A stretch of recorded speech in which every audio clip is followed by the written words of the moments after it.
Hello friends, CET common eligibility test क्या है ये? देखो, पहले एसएससी, बैंक और रेलवे को इसमें इंक्लूड कर दिया गया। चीज़ समझो ये क्या, ये 2021 में लागू हो जाएगा। एसएससी, बैंक और रेलवे पहले इन सब के लिए प्री होती थी, फिर आपको मेंस देना पड़ता था।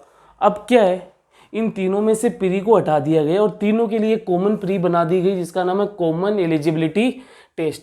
जो बच्चा इस सीईटी को क्लियर कर लेगा, उसके पास 3 साल की वैलिडिटी रहेगी कि वो एसएससी मेंस, बैंकिंग मेंस या रेलवे मेंस किसी को भी दे सकता है। और इसके लिए एक एजेंसी बनाई गई जिसका नाम है नेशनल रिक्रूटमेंट एजेंसी। 2021 से ये लागू हो जाएगा। वैलिडिटी 3 साल की रहेगी। अगर कोई बच्चा सीईटी क्लियर कर ले तो वो 3 साल तक एलिजिबल रहेगा इनमें से किसी की भी मेंस देने के लिए। ठीक है। लैंग्वेज, आज तक 2 लैंग्वेजें आती थी, इंग्लिश और हिंदी। अब क्या होगा, 12 लैंग्वेज वैलिड हो गई इसके लिए। कितनी लैंग्वेज हो गई? 12 लैंग्वेज में दे सकता है। आने वाले समय में 22 लैंग्वेज कर दिया गया। सिलेबस अभी पता नहीं इसमें सिलेबस क्या होगा। ठीक है, अब सुनो, सिलेबस में देखो ये दिक्कत आ सकती है कि अगर मैथ्स आएगी तो इन सब को देख के वो मैथ्स बनाई जाएगी कि हाँ यार, जिस ऐसी मैथ जो एसएससी, बैंकिंग, रेलवे सबका बच्चा कर सके। जो एसएससी का तो देखो सब कुछ कर लेगा, लेकिन बैंकिंग में ज़्यादा एडवांस मैथ नहीं होती। तो अब यहाँ पे एडवांस देंगे तो बैंक वालों को थोड़ा नुकसान होगा। ठीक है, रेलवे और बैंक में थोड़ी मैथ्स का लेवल कम रहता है, एसएससी में अच्छा रहता है, तो एसएससी वाले बच्चों को इसमें फ़ायदा हो जाएगा। ठीक है, इंग्लिश का तो लगभग, इंग्लिश का आप देखो, रेलवे में इंग्लिश का कुछ ही नहीं है, तो रेलवे वाले को इंग्लिश पढ़ना पड़ेगा अगर इंग्लिश आ गई तो। अब जीके, बैंक के अंदर जीके नहीं है तो बैंक वाले को जीके पढ़ना पड़ेगा। लेकिन कुल मिला के ये बात हो रहा है कि एसएससी वाले बच्चों को थोड़ा फ़ायदा इसमें ज़्यादा पूछता हुआ दिखाई दे रहा है। ठीक है, अभी तक, फिर आगे पता नहीं क्या हो सकता है।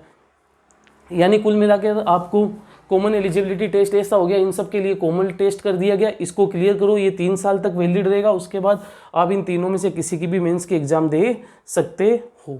ठीक है, अब बात आई कि सर 12th लेवल का बच्चा जो अगर किस हिसाब से होगा, जैसे सीईटी 3 पे होगा, एक तो 10th लेवल पे, एक 12th पे, एक ग्रेजुएशन लेवल पे। मतलब जो बच्चा 10th लेवल की सीईटी क्लियर कर लेगा, वो 10th लेवल की जितनी भी एग्जाम मेंस होगी उनमें वो जा सकता है।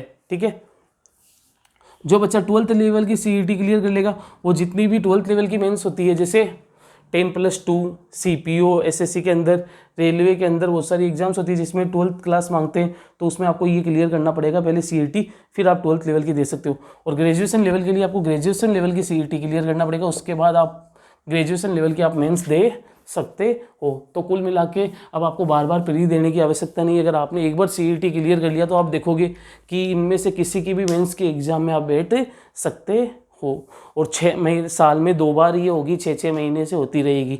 ठीक है, तो ये था कॉमन एलिजिबिलिटी टेस्ट। और धीरे धीरे जितनी भी और एग्जाम्स है सबको इनमें इंक्लूड करते जाएंगे। सरकार की यही नीति है। तो मेनली ये था। Thank you.